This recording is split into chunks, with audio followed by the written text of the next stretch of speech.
What's going on, everyone? It's Chris Onorato and Miller, live every Thursday night on News Channel 13 social media at 6:30, and then the two chances to catch us on TV over the weekend, 6 o'clock Saturday nights, leading up to the FireWolves this week. We'll talk with the head coach, Glenn Clark, as Albany gets ready to host New York. That's a first-place FireWolves team, by the way. Also, opening weekend for the Albany Patroons. We'll talk with head coach Derrick Rowland. You can also find Onorato and Miller 6 o'clock Sunday mornings on News Channel 13. We have some NFL news to talk about. The franchise tags that didn't get used. It's funny. It's usually the players complaining because they did get tagged. Now it's guys who are like, I can't believe they didn't tag me. And part of me is saying, I can't believe they didn't get tagged. Saquon Barkley, Derrick Henry, Josh Jacobs, Austin Eckler.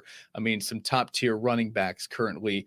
But teams showing what they have shown here recently is that they're not prioritizing the running back position in a salary cap league, even with the cap going up as dramatically as it did this offseason and just recently. Caitlin Clark on the verge of history, 18 points away from passing Pistol Pete on the all-time scoring mark. The offseason of Ohtani, and is LeBron James just getting better and better? Let's go. It's Onorato and Miller.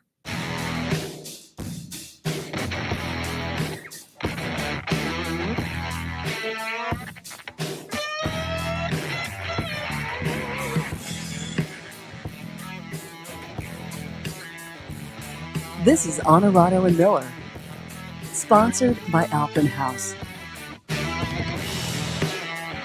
All right, here we go. We're going to start with the NFL. Again, our two guests on this week's show, FireWolves head coach Glenn Clark, Patroons head coach Derrick Rowland. Home games for both of those franchises in Albany this weekend. Get out and see them. I'll be on the sidelines for the FireWolves game against the New York Riptide. New York struggling a little bit this year, but they do have the best player in the league in Jeff Teat. FireWolves, our first place team, 8-2. Let's get people to MVP Arena to check out the pro lacrosse team in town. You know what? Right off the bat, let's do this. And now, Dirty, Difficult, and Done. Sponsored by Performance Industrial. All right, Bill Miller, Karen Miller, the great team at Performance Industrial, where there's never a job too dirty or too difficult for them to get it done. Boy, these are still difficult days to be a running back in the NFL. Saquon Barkley, Derrick Henry, Josh Jacobs, Austin Eckler, Tony Pollard to a degree, all guys who could have been franchise tagged. Teams may have said, you know what, we have other priorities to worry about in terms of chasing a free agent, maybe making a trade. Let's tag you. Maybe we work out a deal before the middle of July. That didn't even happen. You can tag, you can take the tag off, you can sign an extension, you can work out a new deal. And the Giants and Titans and Raiders and Chargers and Cowboys all said, you know what? Maybe we work out a new deal with you, but it's not going to be the end of our world if we don't. So I'm surprised to a degree that these incredibly productive players, and in some cases very dynamic, teams are willing to let them walk. I'll get to one big reason why in a second. But then the other side of me says, I shouldn't, shame on me if I'm surprised. Ashley says I'm a broken record with this stuff. But when someone has shown you to be who they are and how they generally act, and then they act that way or show themselves again in that manner, shame on the other side for being surprised. They're being true to their character. And NFL teams are being true to their character here. They're not going to spend $10+ million on a running back. Only the 49ers look justified with Christian McCaffrey in spending that money. I mean, you could run through a long, long list of productive rookie and second-year running backs or running backs on a rookie contract, right, who continue to produce at a high level. And the Chiefs, right off the top, it's Isaiah Pacheco. The Chiefs have never, in this run of 3 Super Bowl titles in 5 years, they've never shown, hey, we need to have, I don't want to use a top-tier running back because everyone would love to we are not going to spend a lot of money on a running back, no matter how good they may be. We'll find the next guy. Heck, even the Chiefs have said, we're not going to spend a lot of money on wide receiver. They traded Tyreek Hill. And oh, by the way, they just cut Marquez Valdez-Scantling, who would have cost them $12 million. So now, are they an anomaly because of Patrick Mahomes and Andy Reid? Yes. Yes, they are. But we should not act surprised that even guys like Saquon Barkley aren't being prioritized by an NFL team. Now, he will end up somewhere, and that team will be thrilled to have him. I think it should be and ultimately will end up being the Texans. Teams with a quarterback on a rookie contract can afford to pay a running back. But a team like the Giants that just gave Daniel Jones $40 million a year can't necessarily afford to give Saquon Barkley $12 million a year. I know Barkley says he wants to be there. He would be wiser to find a better win-now situation because his years are going to become very limited very quickly in today's NFL. I would love to see him on the Texans. I think that's a perfect fit. Houston has a cheap quarterback, cheap wide receivers. They can bring back Dalton Schultz. They can give Saquon Barkley a contract. They have cheap defensive players, Will Anderson, who's very good. They can afford to do this and really try to make a run. Now, remember, a few weeks ago, I gave you the Texans and the Rams as my Super Bowl sleepers. Not to play one another, but if you wanted to lay a little bit down on a long shot, Texans and Rams were my sleepers to make next year's Super Bowl. If Houston added Saquon Barkley, get Houston now because those odds will become shorter and shorter. Speaking of the Rams, rookie running back Kyron Williams, how productive was he? Again, it's just teams continue to, we say, devalue the running back position. That may not necessarily be 100% accurate. There's value. There's just a modicum of value. And teams believe I can get a guy in the 3rd, 4th round who can be very productive for me for 3-4 years, and then I'm on to the next one. It's just where we are. Anyway, that's my Barkley prediction. People love the idea of like a Derrick Henry in Dallas. Okay, we'll see. Again, it's some of it will come down to dollars and cents. Some of it will come down to how much does this player want to play for a contender.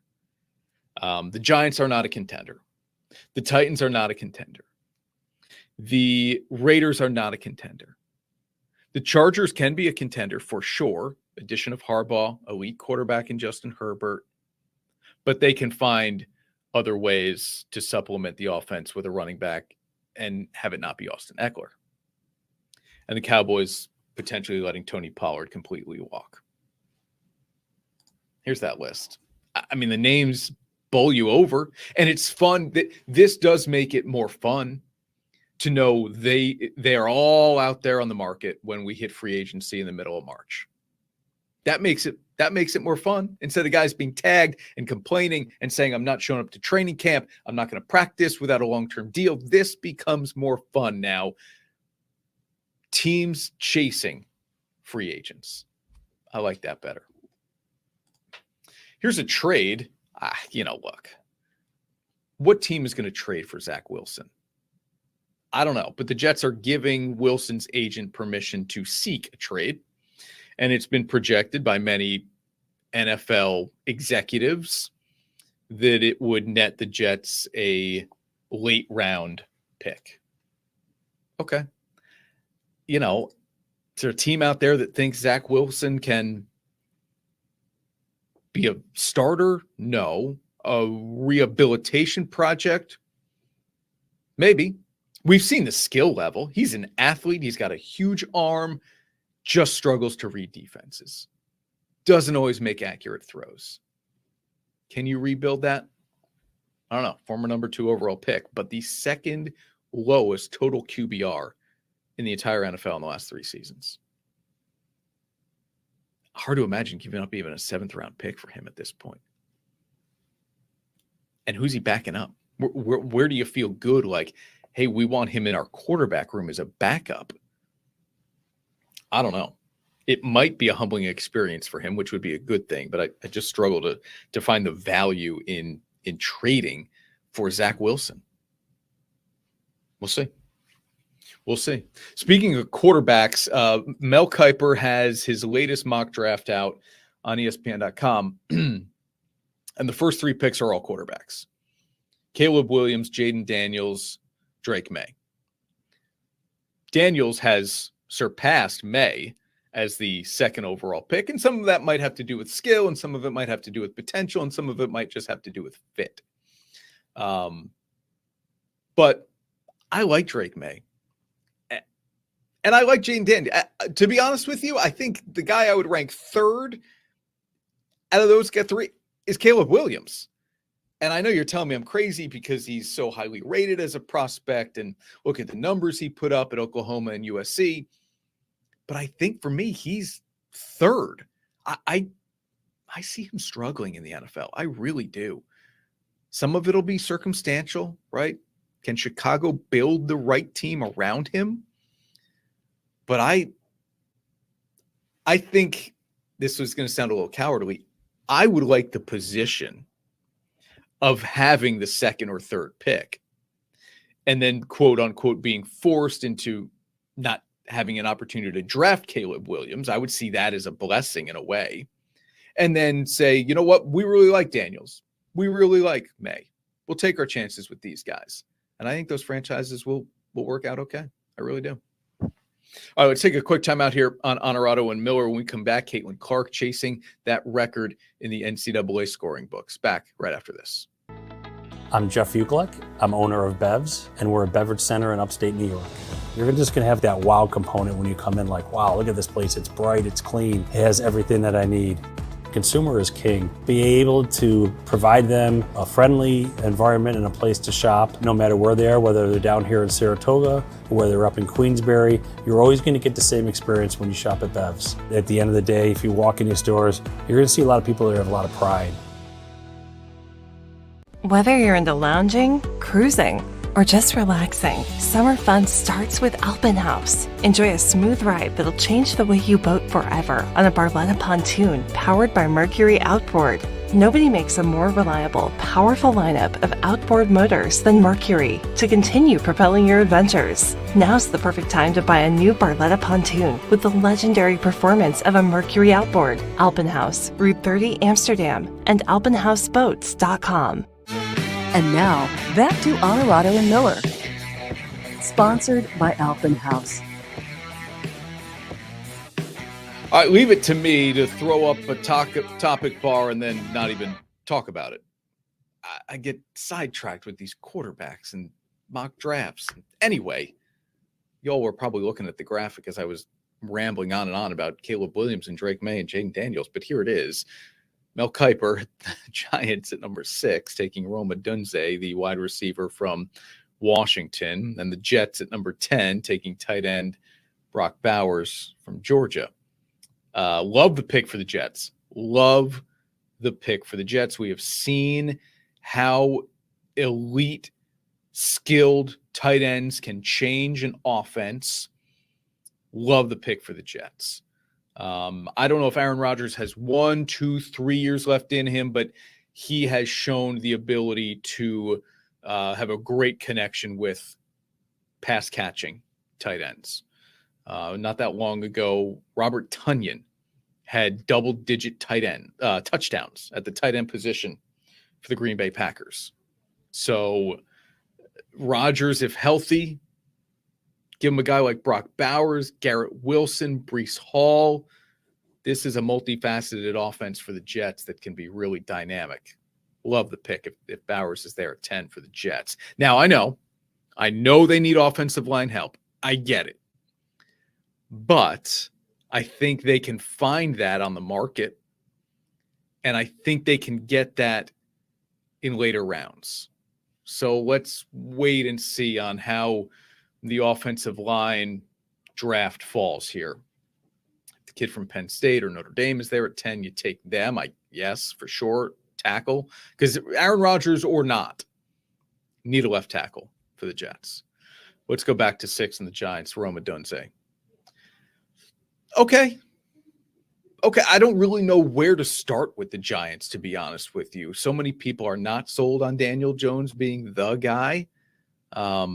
This is a year removed from a playoff victory in Minnesota and having a career year. He gets rewarded with the contract, and now we're not positive he's really the guy going forward. And I'm not saying he is or isn't.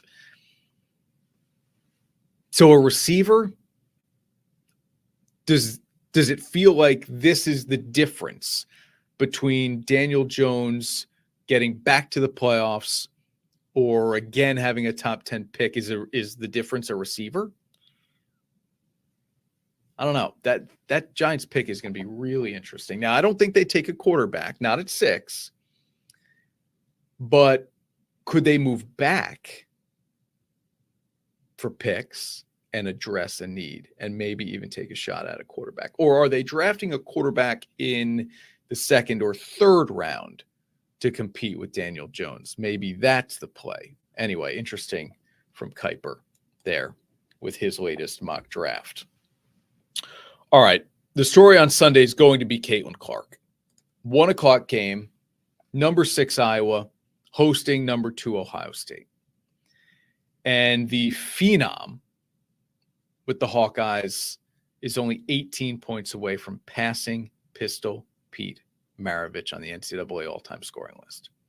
Already has the women's record. You know that, certainly. It's been well documented. And now one more game to get 18 points. It's going to be fun. I plan to find it. Get some stuff going on Sunday, but I plan to find time to sit and watch this game, not just the highlights. I like to witness history. I assume she'll get 18, but I think it would also be fun if Ohio State just kind of made its mission stop Caitlin Clark. Double team her, even when she's off the ball. Deny, and see what happens. You know, if you're just giving up uncontested layup after uncontested layup after uncontested layup, you can change your strategy. But I think it would be fun to see if the number 2 team in the country decides as a group, not against us. So that's why I want to see history. It will happen, but I'm more intrigued at how the Buckeyes will approach this thing. Is it, we want to win the game, and that's what we're most focused on? We don't care how many points Caitlin Clark scores? Or is it, we're not letting her break the record against us? Love the little chess match that happens there. Caitlin Clark also has 156 3-pointers made this season. Single season record in women's basketball. She has her detractors, and I think it's kind of interesting because she gets so much attention. And it's a team that hasn't won a title and, quite frankly, is not going to win a title. South Carolina is too good. Ohio State might be too good. The top 10 teams in the women's side, there are a few there that could win it all. And we can't dismiss the defending champs in LSU. So I don't think they'll win a title, and that will be the knock against her, I presume. But I think there is... anytime somebody gets too much attention, the general public wants to play the other side because you don't want to just simply love what's popular. But she's great. Forget popular. She is great for the game. Look at the attendance records that are being set. Look at the TV ratings. Look at the ticket sales.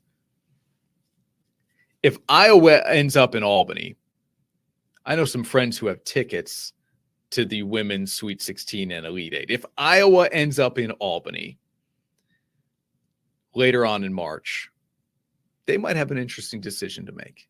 Do we keep our tickets or not? I'd sell him and watch at home. I'd be happy to sell him and watch at home. Caitlin Clark is more valuable to that third-party ticket market than an undefeated South Carolina team. And it's not even close. It's not even close. Clark is the draw. So selfishly, I hope Iowa is put on the Albany side of the bracket and plays here in the Sweet 16. We know South Carolina will be here. We know UConn will be here. But I really hope somehow Iowa ends up here, and teams like obviously UCLA, Stanford, they end up in the Oregon region. So I'm rooting for Iowa to be here. And I can't wait to see what happens on Sunday. That's going to be a lot of fun. All right, another timeout here on Onorato and Miller. When we come back, the head coach of the Albany Patroons is Derrick Rowland. Their season gets going this weekend. The Albany FireWolves are home. It's Marvel night. Check them out at MVP Arena Saturday night. The head coach, Glenn Clark, joins us next. At Marcella's Appliance Center, our commitment is to you, providing essential appliances that families depend on. For cooking, refrigeration, cleaning, and sanitation, plus appliance repair, you can have peace of mind that Marcella's is here for you today and every day, like we have been since 1957, helping you make the right choice with trusted brands like Whirlpool, Maytag, KitchenAid, and many more. Shop Marcella's Appliance Center in-store, online, or by phone. We're here for you. The great thing about novices, no matter who you are, they're going to put all the detail in the world into your brand. I feel like they have been a big part of my success, making me feel comfortable. This is Harrison Butker, Super Bowl champion kicker for the Kansas City Chiefs. Claim your crown. And now, back to Onorato and Miller. Sponsored by Albany House. Back on Onorato and Miller, and still the first place team in the NLL, the Albany FireWolves, tied for first if you want to get into technicalities, but we don't let facts ruin a good story here on this show anyway. The head coach is Glenn Clark. We call him Clarky. It's good to see you, man. How are you? I'm good, Chris. I'm good. Good to see you. Hey, sweep of Buffalo. What does that do for a team's confidence? I think it's good for us. I mean, they've been. I saw a stat the other day too. They're at 5 losses. They haven't. That's the most they've had since 2017, which is quite a run. So I mean, it just shows the dominance that they've had for the last 6-7 years. It's big. I mean, they're the measuring stick. They're the champions, and we're a young group, and we've talked about this. That is just finding our footing and learning the game. And it was really good. It was a physical game. And our guys responded well. It's cliche, but as I've said to other people, like there's a reason cliches exist is because generally there's some truth to them. That if you're too young to kind of know any better, it can work out in a way. Is that what's happening with your guys to a degree? A little bit, but I think it's also part of what we wanted to do. And I was just going through this with our ownership group. Like we've got 12 first rounders in our lineup right now. And that was and they're all under 25, 26 years old. So that was a very conscious move. Like some of the trades we made, some of the signings and all that. So, we were very, very purposeful in getting youthful talent, and you don't win without talent. And so part of it is sort of the bliss, the ignorant bliss of youth, but it's also they're very skilled players. And it's looked great so far because we've certainly come through the tougher part of our schedule, and we're in pretty good shape right now. New York is next. And this is a team that's right on the edge of that playoff line. We've got a little ways to go here, obviously. But when a team is maybe in a little bit of a desperate spot or back up against the wall, do you have your guard up to an extra level? I don't think ours ever goes down. I mean, it like I live in uncomfortable shoes all season long. So I don't think it ever changes whether we're playing Buffalo, even, in a week we've got Vancouver, who record-wise is down near the bottom, but it's the parity. I mean, people talk about this in leagues, but ours has it. I mean, you look at our box scores any given weekend, and it's like, how did that happen? Because it's just anybody can beat anybody. And so we live in the same headspace. We prepare, we go through our preparation for the week. We look at, strengths, weaknesses, things we think we can take advantage of, and things we have to pay attention to. So it'll be the same. I mean, they got the best player in the world in Jeff Teed, and he's a handful. He can beat you by himself. So there'll be no looking past New York. That's for sure. I would say that you can't get out and play golf as a mode of relaxation, but truth be told, I was out and about a little bit on Saturday, and I saw a guy playing golf. Now, I wouldn't recommend it, but given the way the temperatures are going here, what do you do when you can't be on the golf course to relax? When Cassie is just like, would you just chill out? What do you have to do? Well, there's these amazing things called golf simulators, and I can get to one of those. In fact, I'm going to one Thursday, so I'll hit a simulator every once in a while. I do love the gym, so I go there every day just to kind of do my thing and play some hockey. Play hockey a couple times a week. Right. So yeah, I got lots going on to fill my days that kind of can alleviate some of the stress from the other things that we get to do. When we talk about this young group, for many people, Alex Simmons is the first name that comes out of their mouth. But Ty Kurtz, what he has been able to do, really converting, obviously, last week 6 goals, which I didn't know the term. I heard this from a FireWolves broadcaster, Dan Ball. It's not a hat trick. It's a what? A sock trick in lacrosse. I think it's just some made up thing that somebody did years ago. I mean, it's been around for a while. It's been around since I was playing. So they call 6 goals a sock trick in lacrosse. I don't know the origin of it. Love it.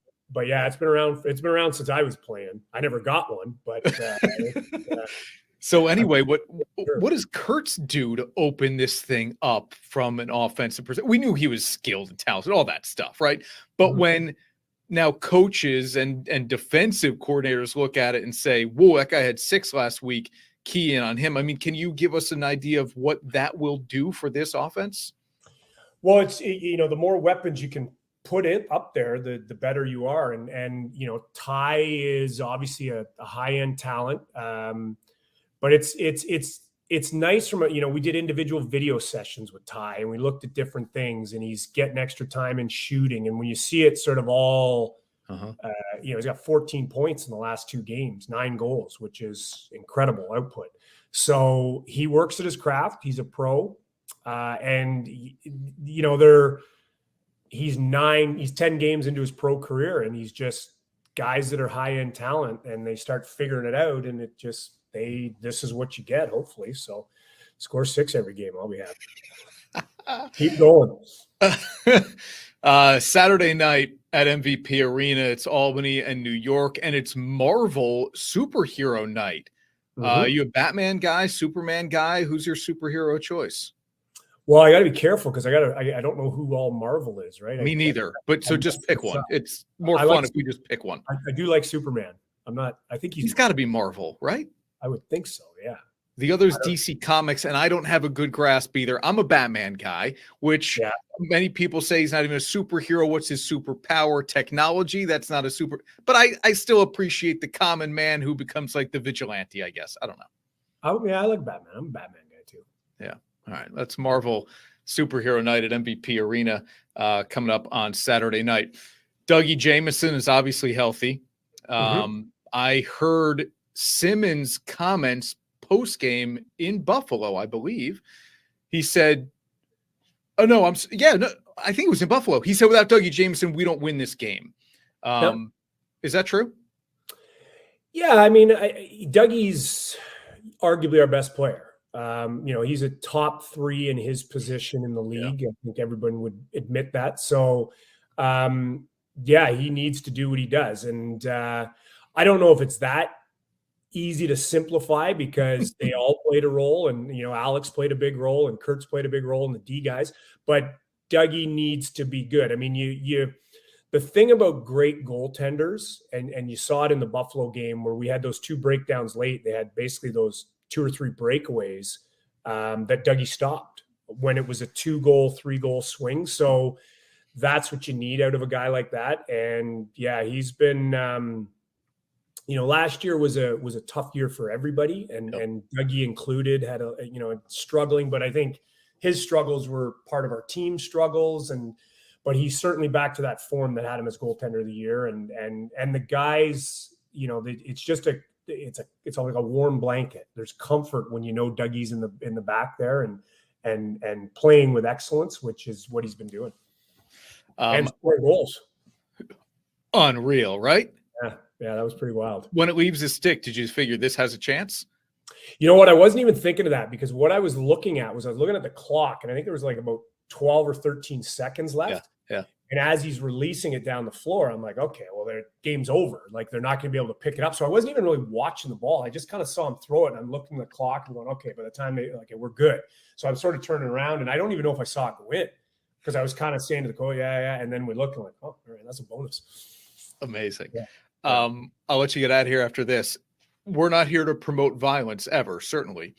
But if there's a guy I wouldn't mess with on your team because he seems like such a nice guy, and then the fists come out, it might be Colton Watkinson. I don't know that I want to mess with him. Yeah, I mean, it's the hockey and lacrosse world are very tied, in terms of the acceptable level of enforcement in the game. And I'm not about, it happens. It's part of what I grew up with. It's part of what I've always been involved in. And so the fighting to me is natural. Like I've been around it forever. But I think that was important, because Buffalo is a team that likes to try to intimidate and we don't have a big physical team. Like, we don't play that way. Right. So I think it was important for our players, the Walkers and the Simmons and the Kurtz that, guys were taking liberties on, that Colton as the captain stepped in and said, you know what, this isn't okay. So, there's times when it's needed, and there's times when it's the timing of it is good. And I thought that was perfect timing by Colton. And that's coming after the Colorado game, which was also very physical. Yeah. And I think that's part of it. I think a lot of teams look at us, especially on offense, because we're not very big. We're young, we're skilled, we're fast, but we're not physically big.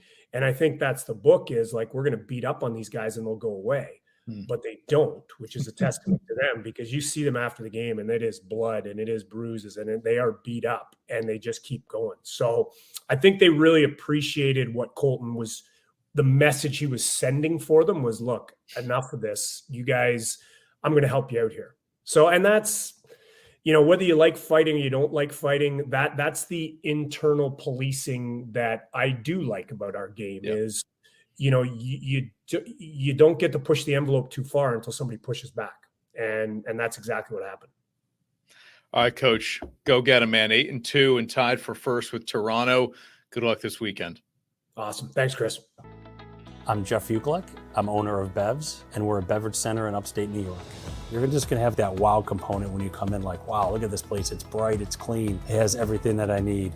Consumer is king. Be able to provide them a friendly environment and a place to shop, no matter where they are, whether they're down here in Saratoga or whether they're up in Queensbury. You're always going to get the same experience when you shop at Bevs. At the end of the day, if you walk in these stores, you're going to see a lot of people that have a lot of pride. And now, back to Onorato and Miller. Sponsored by Albany House. All right, we'll keep the basketball conversation going here in a little bit, but news from spring training. It is the off season. Remember the summer of George on Seinfeld? This is the off season of Ohtani. Just recently revealed he got married in the off season. All right, not a bad winter, huh? $700 million contract, and now married. Pretty good. Married a woman, did not reveal her name, from his native Japan. Said he would talk a little bit more about it later in the week. So we'll see what that really means. You can imagine the Japanese media in an absolute frenzy. It led local television newscasts in Japan, the fact that Shohei Ohtani had gotten married. He is clearly the biggest celebrity in Japan. If Taylor Swift gets married, is that story leading nightly news with Lester Holt? No, it's not. Even if she marries Travis Kelce, it's not the lead story. But Ohtani, married, lead story in Japan. Okay. So not a bad offseason for Shohei, huh? This is being discussed by the Players Association, which I think is really interesting, putting a deadline on Major League Baseball free agency. And that's because we have seen big name free agents, big money free agents, sit around longer and longer and longer every offseason, every winter. And look who's still on the market: Blake Snell, Jordan Montgomery, Matt Chapman, JD Martinez. We talked about these guys last week. The one name you don't see that was included on this list last week is Cody Bellinger, 3 years, $80 million. Back to the Cubs. I don't hate the idea, but I also don't like the idea of players maybe feeling forced into signing somewhere. So how are you going to do this? You set a deadline, and then player X doesn't sign by said deadline, and then player X, has to sit out the first 2 months of the season, can't play at all that season. Deadlines, Andrew Brandt line, deadlines spur action. But sometimes it's not always the best or most appropriate action. And so what I don't want to see is the player get pushed into a corner by an undervalued deal offer that they're forced to sign just in order to get on the field. So there's something to this. There's something to it. It's not perfectly laid out. And the Players Association just doesn't like the fact that it sees some of the game stars sitting around waiting for what they would deem a legitimate offer or market value offer, respectable offer, whatever you want to say. Look, Cody Bellinger didn't get the contract he wanted because he didn't get the years he wanted, but he still got 3 years, $80 million. Come on. I think your Cody Bellinger, you'd be happy with that. Yes, he had an MVP level type season last year. And yes, he is a former MVP. But he has not had a consistent career to suggest if we give this guy 6 years, we're going to get the same level of production that we got in 2023 from him for 5 of the 6 years. We just don't know. So I think Cody Bellinger ended up doing pretty well. Now, Blake Snell won the Cy Young. But Blake Snell has had many years where he, forget 200 innings pitched, 150 innings pitched. Montgomery is the most stable guy on this list. So the deadline thing is interesting. Interesting move by the Players Association, but I don't love it. I don't know how to fix it. You can't fix it. What's happening here? It's been going on for a while. This is the NFL in the running back position all over again. These are baseball teams saying we are putting a limit to the number of years we are going to give a player who is 30 years old or more. It's just where we are right now. But there are some swing guys on this list who, if they joined a certain team tomorrow, we look at them very, very differently. Here's the Bellinger deal we were talking about. Good on the Cubs to bring him back. Bellinger said he's excited to be back. He should be excited to be back. That makes sense. That makes some sense. All right, Derrick Rowland still to come here on Onorato and Miller. This was the topic of the week, though, and so I want to slide it in, even though we are some days removed from it being at its peak of debate. And that is the issue of court storming. But I'm going to throw rushing the field into it. We're talking court storming here because you saw Duke's Kyle Filipowski get injured when Duke lost on the road, and he got bumped into, pushed, run over, whatever, collided with. Okay. Same thing happened with Caitlin Clark against Rutgers. Yes, we should ban court storming. Yes, we should ban rushing the field in college football. That's easy to say. It's far more difficult to do. Now, what I think is interesting, but maybe not surprising, is that you don't see this done at the professional level. When is the last time you saw fans storm the court at an NBA game or rush the field at an NFL game? And the arenas stadiums are configured the same. It's not like there are greater barriers at an NFL stadium. No, you still have to jump down from a certain level onto the field and then go running out onto it like an idiot. And basketball is the same, college and pro. You have easy access to the court. But it doesn't happen at the pro level. And alcohol is sold at the pro level. And there are plenty of idiots that go to pro games. So there is that nostalgia in college sports to a court storming or a rushing the field and jumping on the goalposts and all this stuff. But I think it's time to leave that nostalgia in the past, because this has become very dangerous.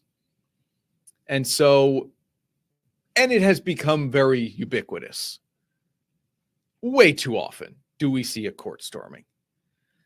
You knock off the number one team in the country and you're a 20-point underdog. In the past, go for it.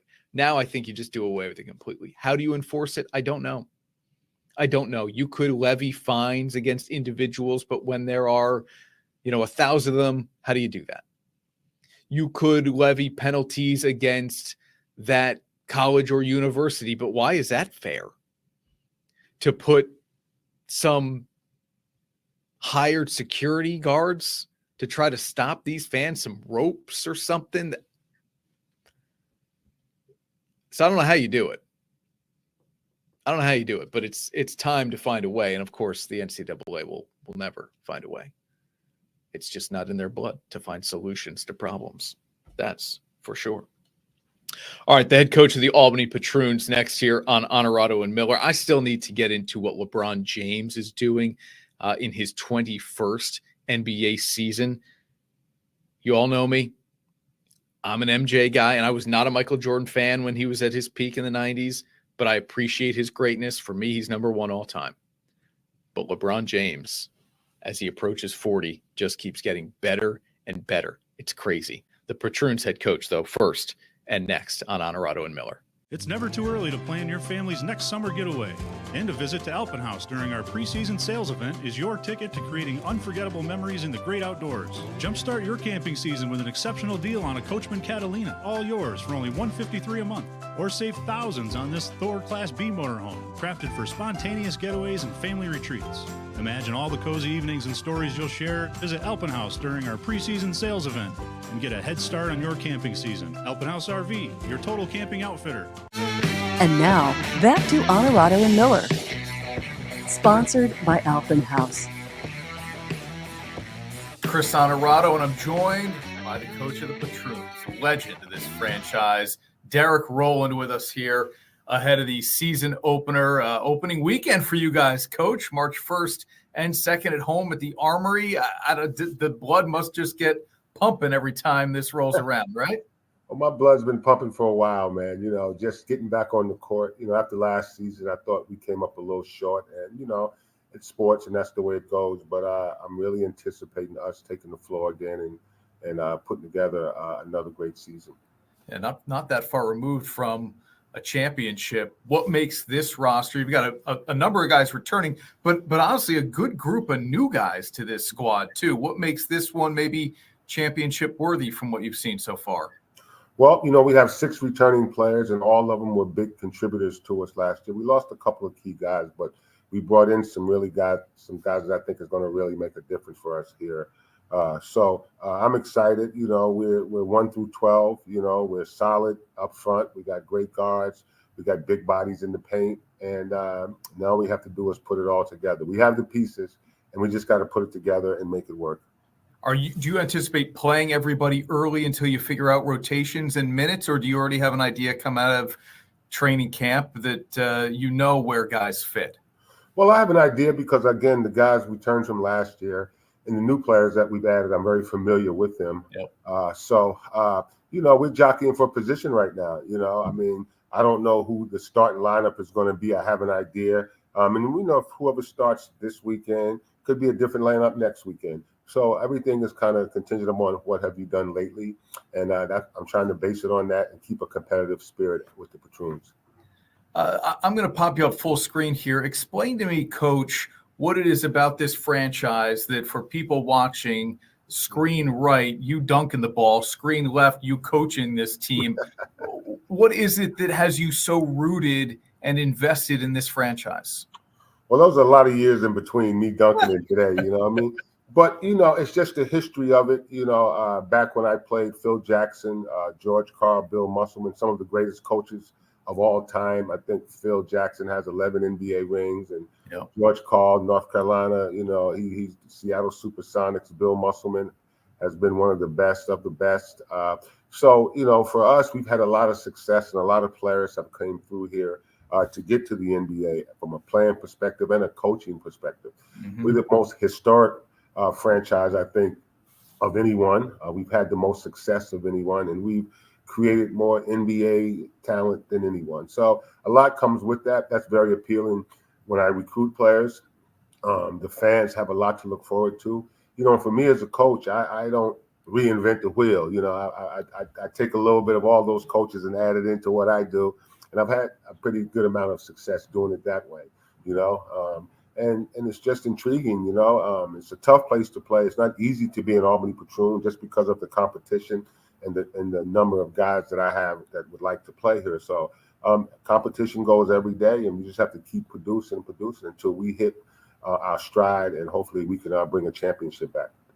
At least a couple of the guys on the roster in terms of returning players are local guys, the 518 Hoop fans will know really well. One really, really well, Derrick Rowland Jr., and then, of course, Jamil Hood. Mm-hmm. What do these guys bring to the squad, Coach? They bring a lot. They're both community guys, fan favorites. Trevor White also lives here during the summer. Yeah, right. So these guys are in the community all summer in the gym working with kids. We've had a lot of events that we've attended over the course of the summer and the fall, and they just bring a lot. They both know what I'm looking for. They both know all of them know my system, and they know what it takes. My son and I, it's my son, and we've been going through this process since he was a baby, preparing him for this day, just getting him ready. So he has a very good feel for what I like and how to do the things I like.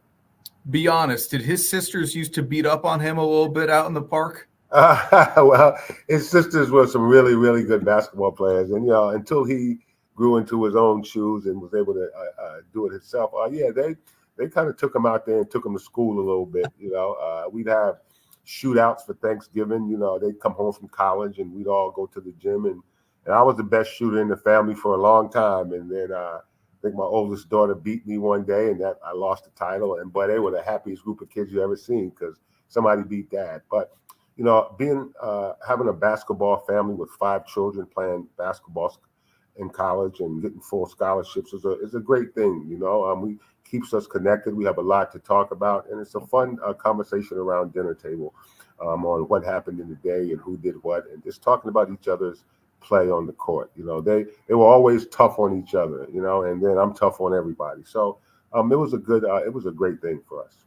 Were you guys tuned into, as a family with both male and female basketball players, were you guys tuned into that Steph Curry, Sabrina Ionescu 3-point shootout? 100%. Yes. Yes. We watch all that kind of stuff. Everybody has their opinion on who's the best and what should be done. And, so it's a lot that goes around the table. And they all know basketball. They all played basketball since the time they were babies, all the way through high school and college and even professional. 2 of my daughters and my son went over to Europe for a little while. And, so basketball's in the blood. I use my basketball philosophies in raising my children. A lot of things go into the same: hard work, respect, just doing all the right stuff, and sacrifice, discipline, and working within a group. All those qualities will benefit you as a person, and also definitely being a part of a basketball team. So everything was it worked out well for us.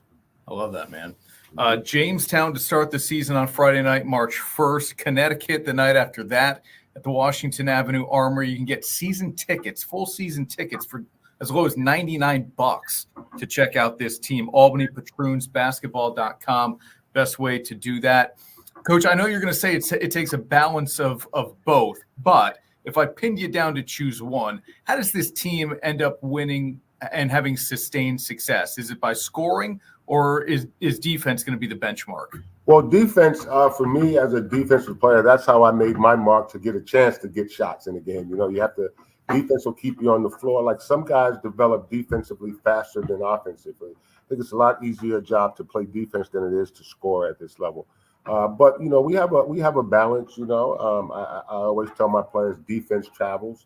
You know, wherever you go, if you play solid defense, it's going to, you know, you can even have a bad shooting night. If you're good on the defensive end, you're going to still be in the game and have a chance to win it. So it's a balance. Obviously, you got to score. You know, we set a couple scoring records last season. You know, but everybody here can score. And now everybody here has to play defense. You know, players gain their repetition through how many points they score in high school, college, and in the pros. That's where you get your reputation from. But you know, here you got to be able to do both to be a solid player for me. What does the home crowd do for this team? It's such a historic building. Obviously, people are so nostalgic about it and connected to it. When you pack that place, why is it different in that gym than it is maybe some of the other places you play in this league? Well, like I said, you know, players, we get everybody's best game. You know, unfortunately, you know, everybody wants to beat the Patroons because of our history and all the stuff that we've done. And this arena is just a motivation, place, you know, to come in and see the banners and all the trophies and all the pictures and all the history in this building. You know, it's a motivating factor. And when we take the floor, myself and the players, the crowd is everything. You know, it's electric. You know, we play for our fans, you know, and we play for each other. We play for our fans. We play for the city. So when we get that kind of support, man, it's a really special event going on here at the Armory. On Twitter, X, @Patroons Albany, and the website again, albanypatroonsbasketball.com. Season tickets for as low as $99. You can certainly walk up to the box office and get your tickets as well. Opener Friday, March 1st. Second game right after that, March 2nd, Jamestown and Connecticut for this Albany Patroon squad. Only a few years removed from a TBL title.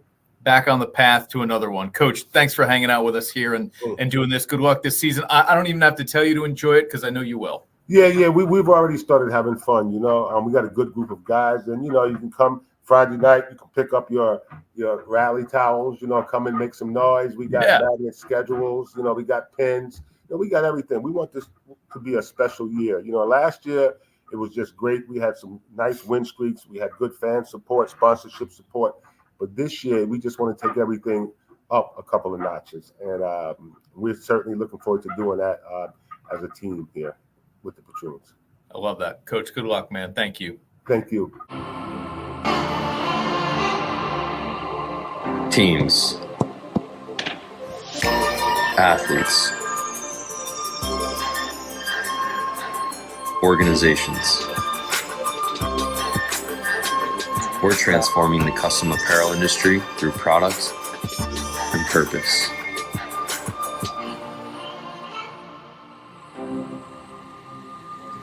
Claim your crown. Here we go. Still the Marcella's MVP of the month to give away on this week's show, but I've been teasing it all show, and I want to give him his due. Before we do that, though, let's talk about this. Steve Kerr, coming off Derrick Rowland, the Albany Patroons head coach, a franchise that saw Phil Jackson and George Karl and Bill Musselman. Steve Kerr at the NBA level gets the richest contract in coaching history per annum. $35 million a year. I'm sorry, $17.5 million a year. It's a 2-year contract, 35. 17.5 is impressive enough. And what this shows us is that this Golden State franchise is in a period of transition. It has not completely flipped the page from the Curry, Clay, Dre era.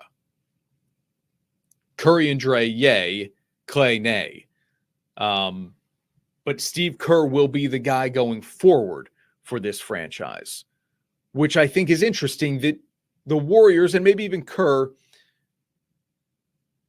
they don't feel like, hey, Steve Kerr's timeline is only in step with Steph Curry being an elite level player. I think Golden State says Steve, we want you here to usher in the next era. The Kumingas, Pajimskis, those guys. Now, Curry still has some time left, but he's 35. So how much time left? He's not going to be LeBron James at 39 years old. It's just not going to happen. And Clay won't be in Golden State next year. So it's going to happen quickly. It's going to happen quickly, but Steve Kerr will be there for at least another 2. I hope beyond that. I think he's terrific I think he's a great head coach. I think he's terrific for the game. He gives thoughtful interviews, puts some energy and time and effort into the answers, and smart guy. So I hope he's around for a long time.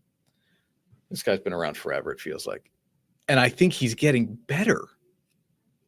I've seen a good amount of Lakers basketball this year.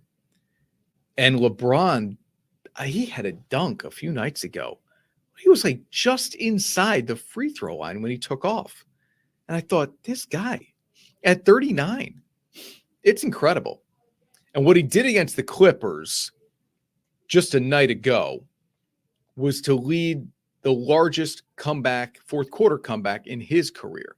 They were down 21 points to the Clippers, who, oh, by the way, are playing some of the best basketball in the NBA this season. Kawhi and Harden has had a rebirth. Paul George is banged up, but this is a really good Clippers team that people kind of like as a sneaky pick out of the West. So LeBron outscored the Clippers in this fourth quarter 19-16. Statistically, he's having another great year. 25, 7 rebounds, 8 assists. They're the 9 seed, so they're not a great team. But they did win the in-season tournament. Perhaps they are just built to win important games. And if Anthony Davis is healthy, this team is very, very dangerous. LeBron is also shooting a career best from the three-point line, almost 41%. What can't the guy do? What isn't the guy doing? What hasn't he done? Nothing, nothing, and nothing. He can do anything on the court, even at his advanced age, the oldest guy in the NBA. It's time for the MVP of the month, sponsored by Marcella's Appliance Center. Johnny Marcella and Nick Matalone are great people at Marcella's Appliance Center, Schenectady, Clifton Park. The locations and our appliances in the Onorato household are from Marcella's. The MVP is Boo Buie. Broke Northwestern's all-time scoring record. Troy High Guy, former News Channel 13 Athlete of the Week, brother of Taylor Battle. Basketball family, Big Ten legends because of what they were able to accomplish at Penn State and now Northwestern. For Boo, on a Northwestern team that certainly could make the NCAA tournament this season. Thanks for watching Onorato and Miller. Everybody have a great weekend.